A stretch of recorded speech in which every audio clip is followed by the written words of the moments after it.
Ladies and gentlemen, welcome to the channel. Today I'm going to show you how to apply for ESTA Visa in the USA.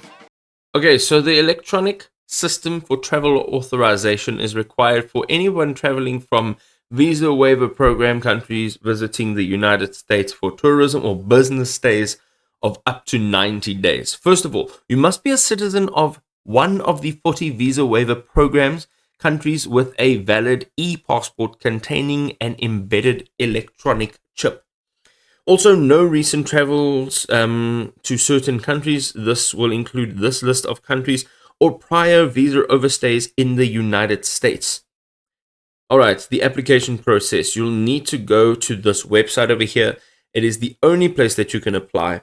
First of all, you need to complete the application. So provide biographical information, passport details, contact information, and answer eligibility questions honestly and accurately. You need to pay a fee. That's $21. That's $4 for the processing fee and $17 for the authorization fee. And this is payable by all major credit cards. And then you will receive approval. So most applications are approved within minutes, but you can allow up to 72 hours.